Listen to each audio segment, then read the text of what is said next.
At this point, I would say that people don't recognize the name Bleachers as much as they do Jack Antonoff. That's not to say everyone. I think just most people wouldn't recognize Jack Antonoff as a name because of his huge production credits over the past few years, landing production credits with artists like Lana Del Rey, Lorde, and Taylor Swift obviously being the biggest one out of those. The list at this point seems never ending. The man is really everywhere with production credits with all kinds of artists, getting his hand in every kind of pie. Yeah, I'll go with that. Of course, in my opinion, the degrees of success and the degrees of quality is varying. I don't necessarily think his work with Lana Del Rey has always been, you know, a smash hit, but I think his work with Lorde has been pretty damn good, and also some of the work he's done with Taylor has been really good as well. So yeah, he's definitely an artist that is pretty versatile, willing to work with really anyone to kind of match their sound, match their style in an interesting way. And Bleachers themselves have been going around since like 2014 or something.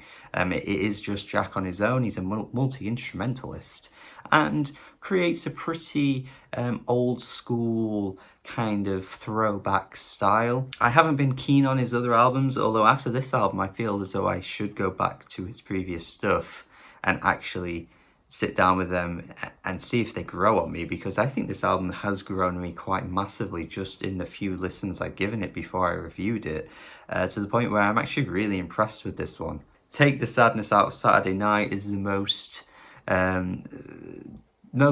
sounding title for an album like this. It's very much big and emotional at points. It's very much get drunk and just lose all your inhibitions, lose all those feelings, and just take the sadness away and just have a good time. This album feels very much like that. I feel like if you're in that moment, you're in that emotional state, you put on this thing, you get pissed, and you're gonna have a good time. Gives me the same kind of feeling as it would listening to, I don't know, a Jeff Rosenstock album, you know, when you're in that moment. It just gives you that rush of like teenage nostalgia. Listening to something like Jimmy Eat World as well, I feel like in the moment, in the right headspace, an album like this could give me those same feelings. The opener doesn't really set things up in the best kind of way, though, I will say that. I feel like the strings combination is really interesting.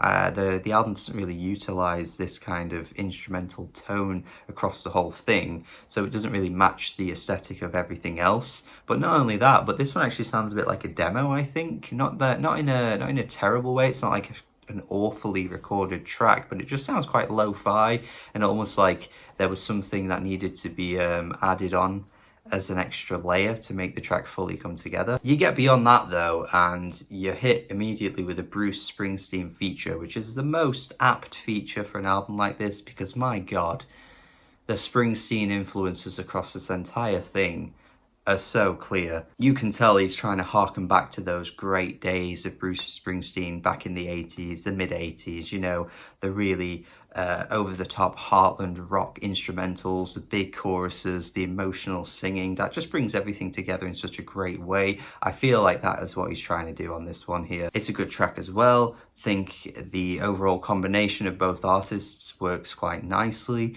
Not one of the best tracks on the album, would you believe, though, but it's still a really good track. I think the playful energy of How Dare You Want More is a really great addition to the album too. It just feels a bit more carefree, free-spirited than some of the other ones. The key combination that comes in towards the end reminds me of like some blues stuff from the 50s, early 60s as well.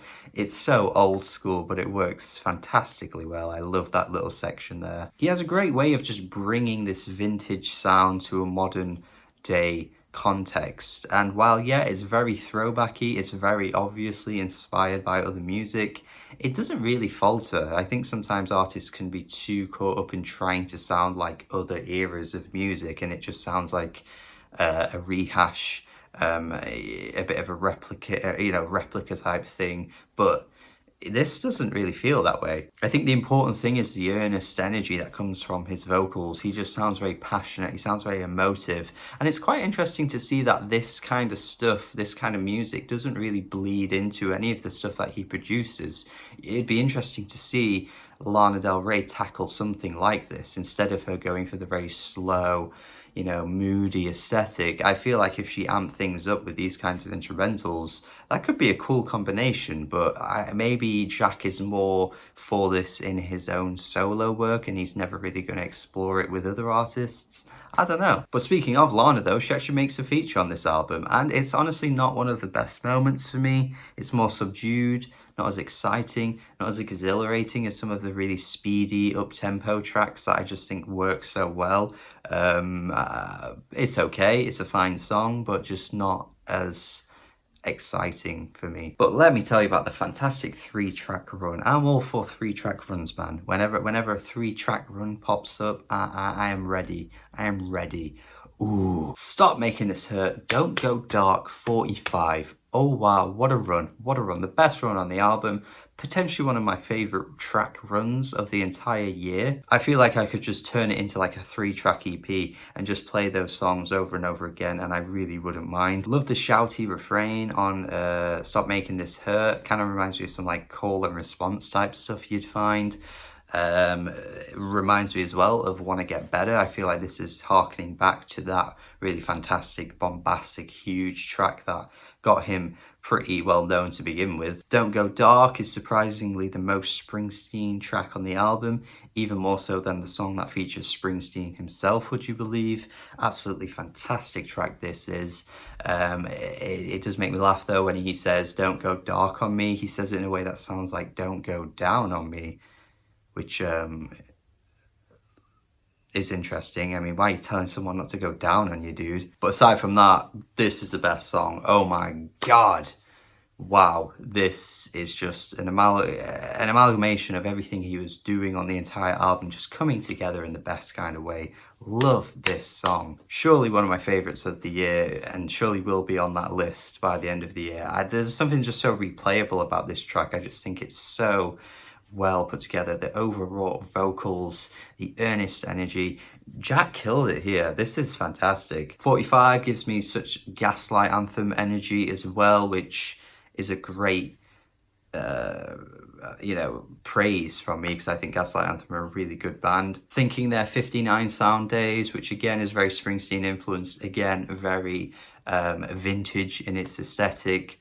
A great track. This run is so good. The last couple of tracks, I will say, bring the energy down a bit. It's definitely a slower paced way to close things off. Sorry, it's not bad. I think the second to last track is a nice track. I think this one kind of brings out some like Sufjan Stevens type vibes, but the final track, I think I was expecting a bit more. So yeah, this album is bookended with 2 songs I think could have just brought the album together in a better way, really. The opener's not bad. I do enjoy it for what it is, but I think, you know, setting up the album in that kind of way doesn't fully work. Maybe you could have just had Chinatown as a way to start things off. That could have been a good opener. How bold it is to have Bruce Springsteen on the opening track of your album. I think that would have worked pretty well, actually. But yeah, regardless, a few nitpicks, but I do think this is a really good album. Maybe those things could be ironed out with more listens in the future, but I do know that this is a really good album that you should be checking out. Gotta go 7.5 out of 10. Really good. Definitely some fantastic tracks feature on this as well. Yeah, let me know your thoughts. I'm happy to be liking an album from Bleachers. It makes me want to go back to the other stuff. I remember Gone Now didn't really impress me, but maybe with a different, fresh perspective, I could enjoy it more. But let me know your thoughts in the comments. Thank you for watching. Hope you have a good day. Subscribe if you haven't already, and goodbye.